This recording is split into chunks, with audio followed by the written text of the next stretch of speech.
All right, hello everyone. We'll get started in just a second. I'm going to adjust my screen. Uh, while we're getting started, if you guys in the chat function, if you can just put your name and quickly, maybe in 1 to 2 sentences, talk about what free trade means to you, and we'll start in the next few minutes.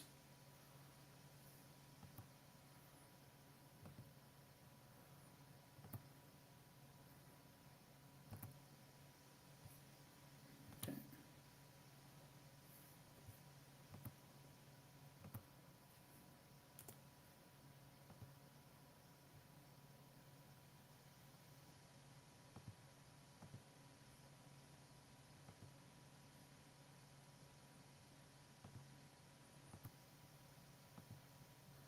All right, we're currently live, so I'm right now just getting my PowerPoint up and started. So, a little bit about my background.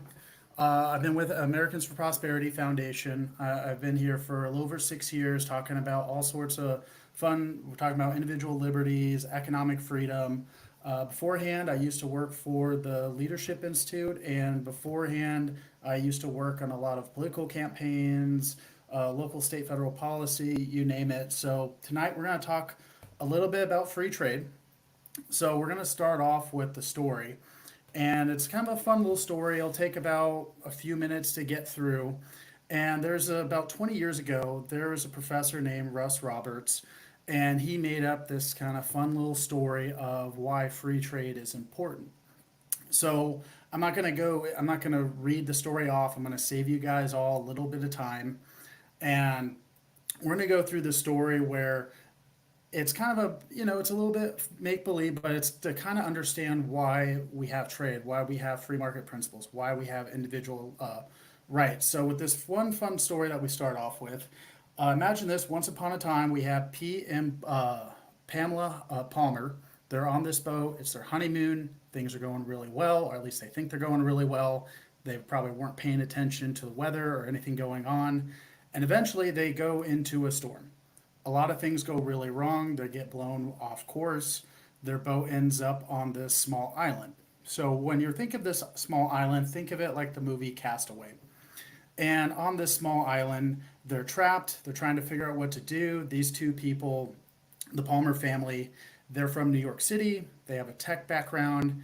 They're not really they're not really outdoorsy people. They're trying to make the best of a bad situation. So they end up on this beach. They end up sleeping near the beach so they can have all day to figure out what to do next. As they're figuring out their plan for survival, the next things they do is they make a spear to get the fish, and they were able to find these coconuts that they can break into the shells. And just to kind of give you an idea, we'll go back a few slides on this island. In the center of this island is fresh, clean drinking water.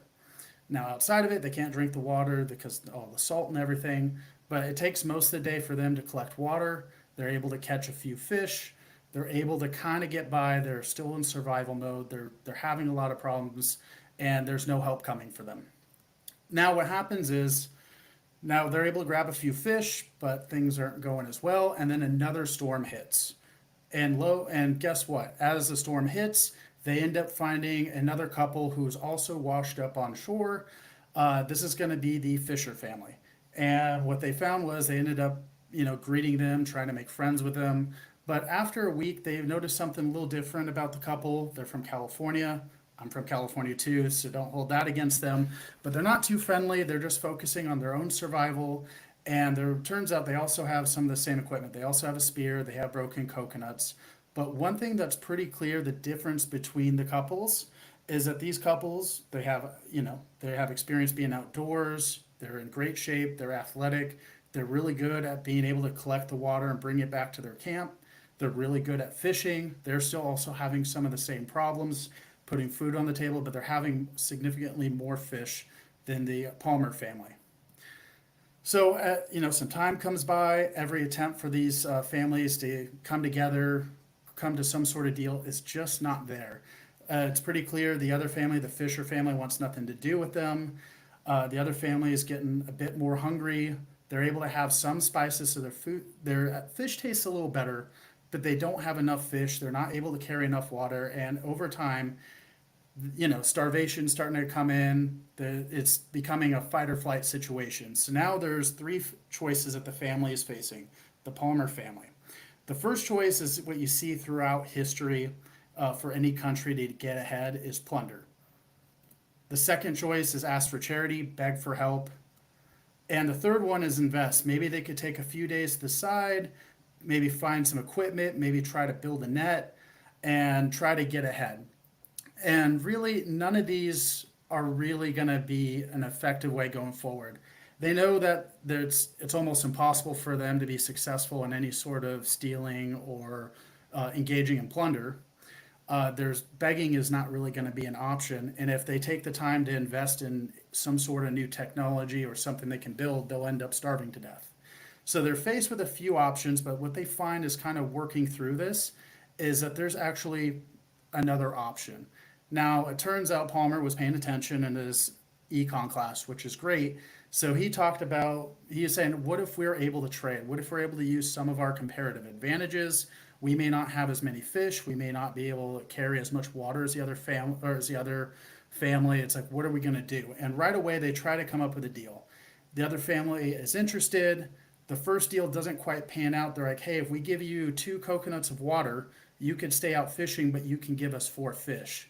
And right away, the Fisher family is like, no, we're going to have less fish. Why would we do that? We could do everything on our own, and we really don't care how it tastes. But the Palmer family didn't give up. Now they left some water behind as a gift to show, like, hey, this is how this can work. And after a few days go by, the Fisher family ends up giving in and cuts a deal. Gives the Palmer family 4 fish. They take the water. But what happens is now they're starting to focus on their comparative advantage. Now the Fisher family can do both. They can collect more water. They can collect more fish. That's not really a debate there. But because the Palmer family spends their time collecting the water, sharing it, the Fisher family can spend their time collecting a lot more fish. They end up collecting 14 fish. They can give away 4 to the family. They can have more fish than they ever have. They can also spend their time and energy focusing on making their hunting techniques even better, so they can end up collecting more fish. So with that, they end up going through this agreement, and over the next few days and next few weeks, they're still stranded on the island, unfortunately, but they're able to engage in peace. They're not trying to attack each other, and they're ended up having more food than they ever had before. So it's not so much a fixed pie, but they ended up kind of growing pretty much their economy from scratch on this little island. So let's think about like where this is going to go here. Is we're going to stop right here in this story. And I'm going to rely on you guys to use a comment box. So Adam, I'm not going to be able to see some of the comments, but if you just kind of want to look through the comments, unmute yourself and tell me what's in there. Why would someone trade now? So let's say you're in a similar survival situation. Why would you engage in this? What are some of the theories behind it, or at least arguments for it?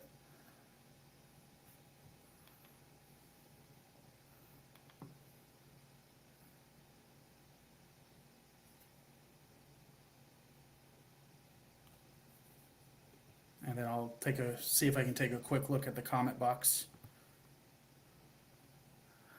All right, so we're currently live. All right, so some of the reasons that I have here is why we would trade now. So the first one you could look at, one of the arguments here, if I can get the next button to work. Individuals act in their own self-interest. Again, both families, they wanted to survive. They wanted to put food on the table. They wanted to engage in some sort of mutually beneficial agreement.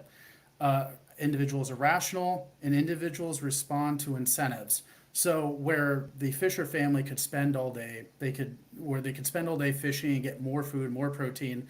The other family doesn't starve. They're able to focus on collecting water, and both of these families are able to prosper.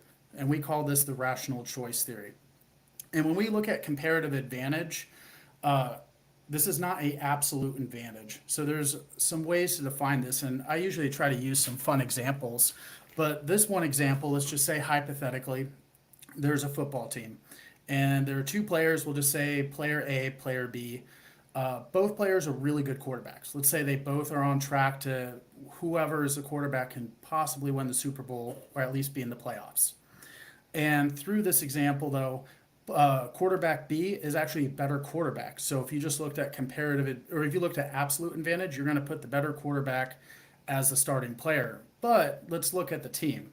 Even though, let's say, quarterback B is a slightly better quarterback, maybe he throws a little further, maybe he can run the ball.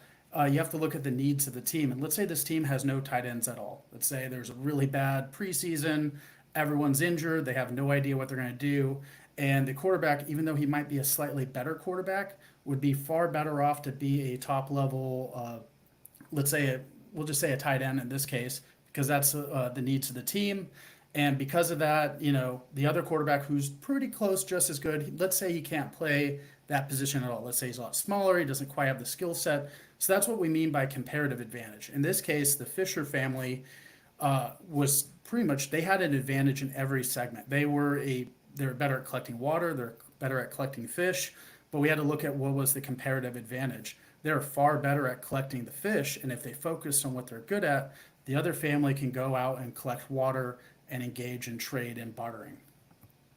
So when we go a little further with this, we want to think about what's the opportunity cost. And this comes up quite a bit when it comes to trade. So for example, in the United States, we can make just about everything you could think of, but sometimes we have to stop, think, and ask, is it worth building this? Is it worth having this industry here where maybe another country, another company in another country can do it cheaper, maybe better, and that might allow us to focus on other things, whether it's tech and innovation, manufacturing, whatever you can think of, the next gen of technology, or it could be something dealing with AI technology, and it allows us to focus on bigger and better things. And we'll go a little past this slide right here, because we talked a little bit how the Fisher family, how the Palmer family were able to work together. But this video we're not going to play right here, so I'm going to have Adam put this video in the comment section talking a little bit more about how trade creates wealth. So in this case, it wasn't that there was a fixed amount of fish off this island. It wasn't like by engaging this deal that one family was going to lose it all. They ended up collecting more fish. They ended up collecting more water. They're able to engage in peaceful trade. So the lesson of comparative advantage, it's not that, we're not saying that everything has to be done well. It's just that we can't do everything. There might be certain advantages where one company is going to have an advantage over another, or one industry is going to be a little stronger than the other. So with that being said, go back to the comment section real quick. Do you guys have any questions before we talk about some of the... So I'm going to address this in the next few slides. We're going to talk about comparative advantage, or we're not just talking about comparative advantage, but we're going to talk about some of the arguments that come up when we're talking about free trade, or some of the counter arguments. And in the comment box that you're looking at, do you guys want to put up some challenges or some things you hear when it comes to free trade, some fears, some concerns? And if you want to just look really anywhere, you can look at news today of whatever political candidates are talking about, and this issue is being debated all across the United States. So I'll take a quick look at the comment section.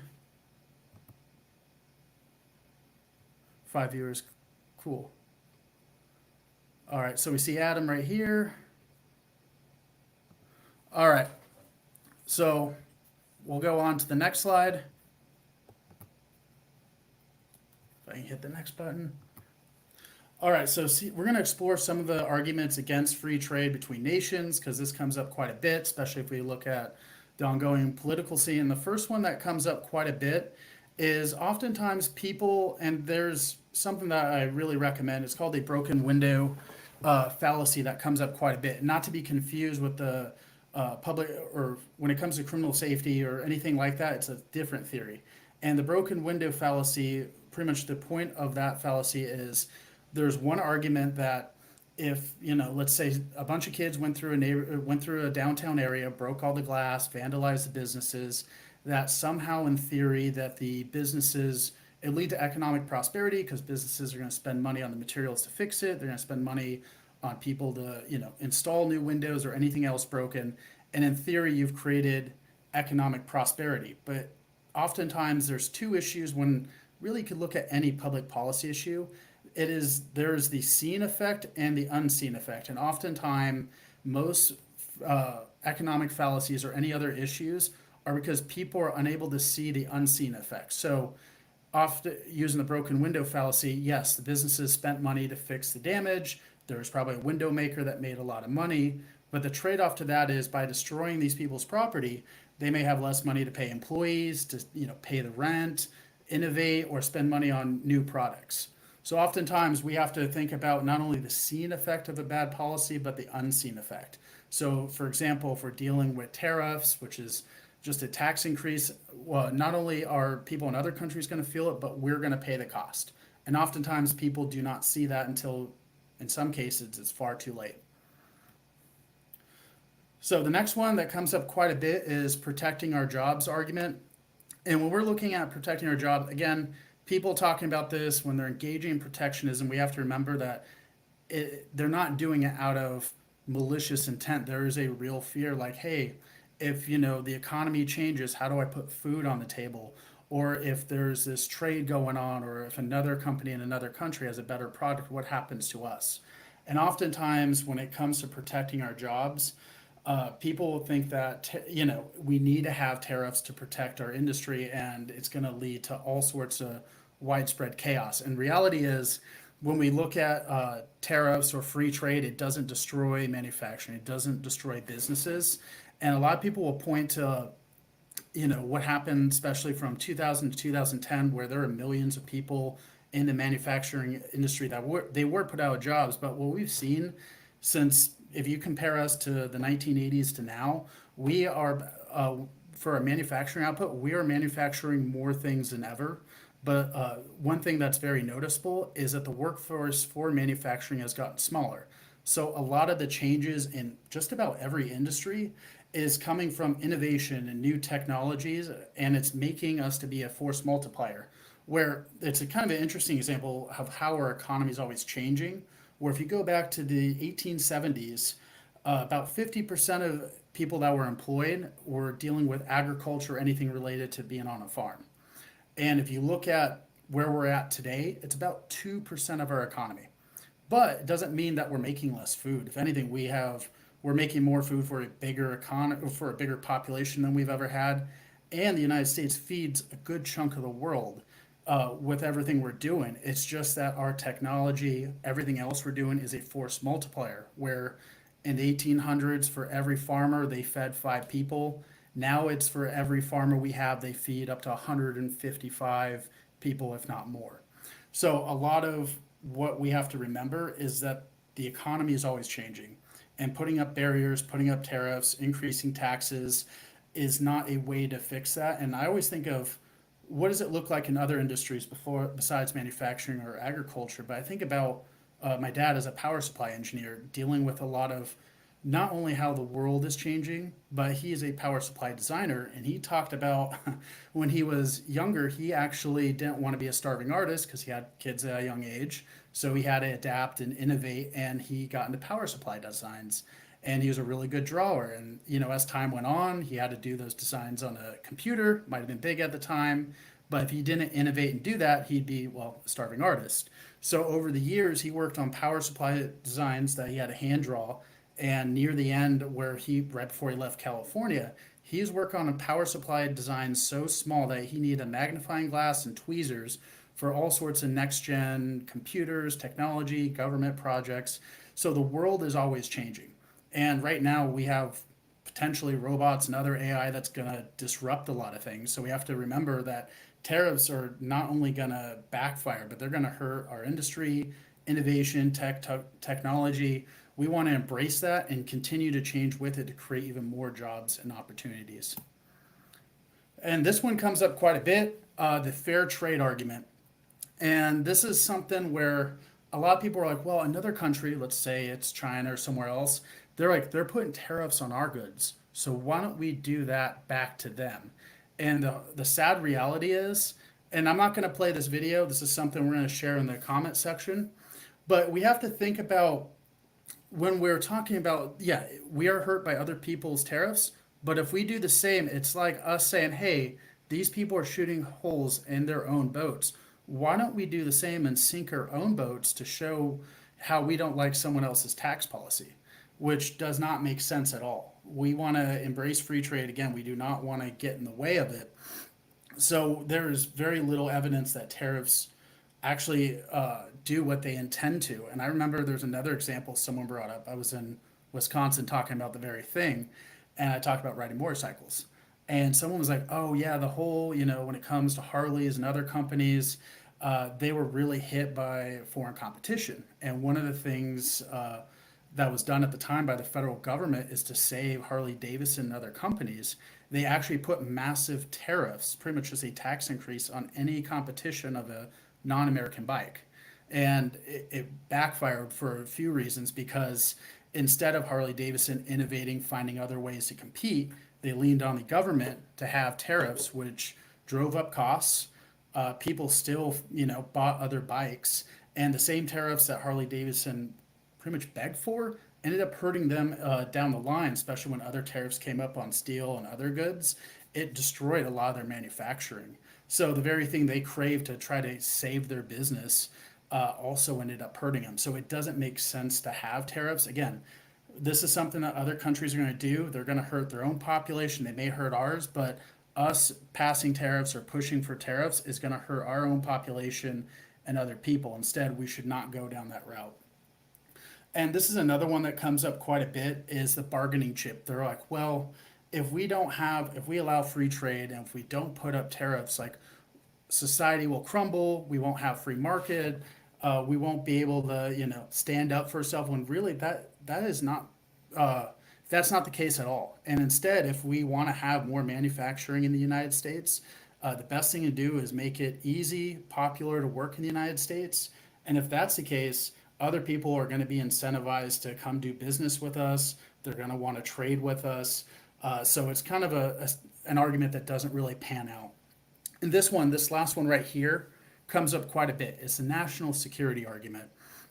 And this comes up quite a bit that if we, don't address this, we're not going to be able to, we're going to stop manufacturing and our entire, national sovereignty will be destroyed. And now there's a few problems with that.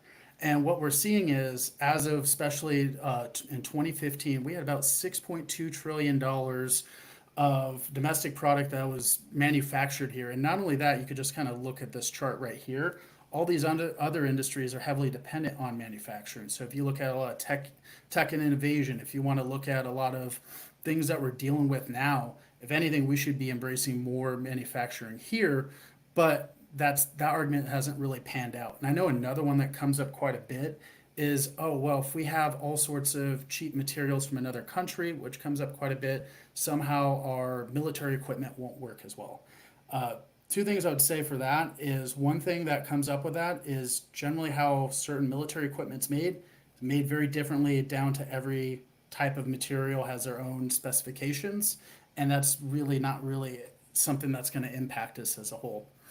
So if you look at some trade, this comes up quite a bit, and they're like, well, we shouldn't be having trade. We should be self-reliant. Like, these are the countries we want to trade with. A lot of times these are going to be some of our closest partners when you look at the phones we make, the cars, or anything else. So by cutting off trade or cutting off any sort or adding barriers, so any sort of tax is going to drive up costs. And if you look at, especially when it comes to manufacturing cars, we're at like between inflation and everything else, we have some of the highest prices we've seen ever in American history. So if you put tariffs on, let's say, manufacturing of any sort of computer chips, auto parts, or anything else, one of the unintended consequences almost immediately is the price of goods and everything else is going to go up, which is going to impact inflation and drive up things. So the next thing that comes up is the industry argument, which again is well-intentioned argument, doesn't really have the outcome that people intend. And on the surface, it seems logical. It's like, hey, we have this maybe new industry or this new company starting out. We want to protect them to at least till they get strong enough, then they can compete in a global market. And it sounds appealing, but in reality, it very rarely works. If anything, it causes way more damage. And there's a case study I'm going to use here out of Brazil. So let's think about like this as computers being manufactured. This is probably back in the day in the 70s when there were giant rooms. They're slowly getting smaller. But Brazil wanted to be competitive in the global market. But they also wanted to protect their domestic computer industry. And as a result, they banned all the imports of PCs. And then by the 80s, what ended up happening is everything that was made in Brazil that was supposed to be, protecting their industry, they were way out of date. And just to give you an idea, they lagged 3 to 5 years in price and processing power. And if you look at just the price and the power of a computer, especially over the years, like I remember a computer I built maybe 10, 15 years ago thinking it was really impressive. It'd probably be obsolete now, but they've never recovered. So by at this point, when all the computer technology was exploding, when we saw computers being in every classroom, at every school, every college, every home, Brazil fell way behind. And it completely not just hurt the computer industry or the tech industry, but it hurt everyone in the country. And pretty much Brazil's computer industry that they're hoping to be competitive never competed on the world stage. They're still dealing with the damage of protectionism. And eventually they gave up on the policy. After about 10 years or so, they realized, all right, this type of tariff, this type of protectionism completely crippled things when we should be embracing free trade because another company in another country may have a certain advantage with certain chips, or maybe another company is really good at making RAM, another company might be really good at making the right screens. So this type of protectionism completely backfired.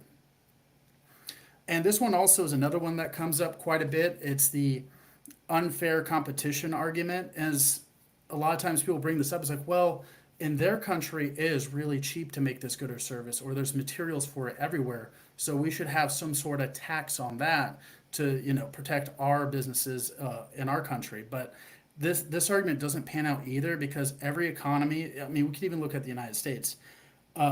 Each states, some states are really good about making certain goods or providing certain services where other states will trade with other ones. Same thing on the international stage, where some countries are going to make really good wine or really good, phones or computers, or they're going to be leading the way for certain type of cars. So you have to factor in, we want to trade with every country, especially if they have something new that we maybe don't fully have here yet, or maybe they have a really good service that's really cheap and we want that in our economy. So this one comes up quite a bit. And so when it comes to currency manipulation, people are like, oh, well, if we don't address this, we need to have, they might make an argument like, we need to put tariffs on China because they're keeping their currency low. But there's going to be unintended consequences if you go down this route.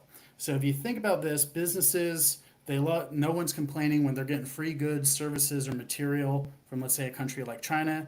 If you're especially, middle class family dealing with inflation, or you're just struggling to pay the bills, the last thing you really want if you're going out to try to buy food, services, or just trying to get a new apartment is to spend double or triple the amount because there's a tariff put because we don't like what they're doing with their currency.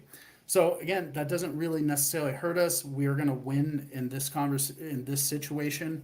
And the other one is the dumping argument. And what we mean by this, let's imagine there's a country and let's say they have really affordable, let's just say steel. Let's say in their country it's dirt cheap, they want to unload it for a low cost. Let's say hypothetically the United States wants to buy it. Let's say it's a certain type of steel that may help with certain type of infrastructure projects, and people are going to be like, oh, well, you can't buy that. It's cheap, steel compared to maybe what's made in this other country or this other part of the United States. If anything, we should embrace it. That means that we are getting material at a much lower cost, which means we have more materials to make maybe more affordable cars, bridges, roads, anything you can think of. If anything, this is going to be a win. So this one comes up quite a bit too. This next one is self-sufficiency. And there's a video I watched right before giving this presentation. It's called the $1,500 burger. And the argument is, what if I can make my own burger on my own farm, not having to talk to people, not, dealing with anyone else? And this one guy, he spent 6 months, $1,500. He got the farm, he got the materials he needed to start from scratch. And by the time he was done, 6 months later, he had a burger that tasted decent, but it cost $1,500. It cost him 6 months. And if you looked at what he could have done with, in the last 6 months, he could have done anything with this time and made a decent amount of money, made a lot of money. Instead, he spent all this time and energy just to make one burger. This is something to think about when we're engaging in trade, is that we want to trade with everything and with everyone for whatever it is. and there's a lot of benefits to it. I mean, even the most expensive burger you're probably going to get in most cities is 20, 30, 40 bucks, not $1,500. So that's why we also started off with a story. Kind of silly, it's kind of like a castaway type story, but it's kind of set the stage of why this is so important for a free economy to prosper.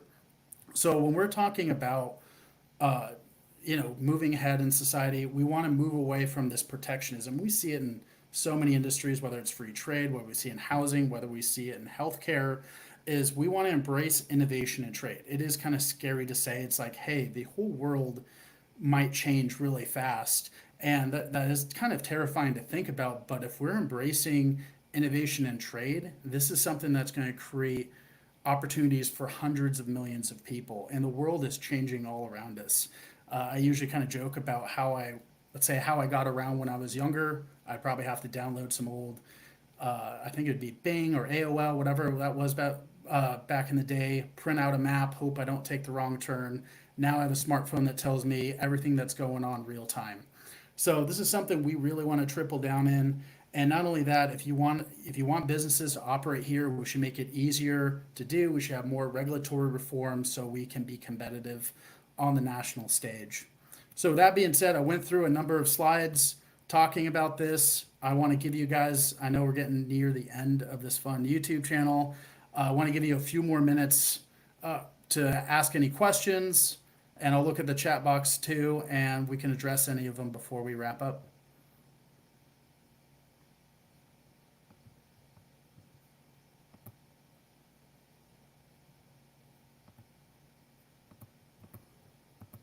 All right, so here's jobs. All right, yeah, these are some pretty good. So as we're kind of wrapping up here, see, there's not too many questions.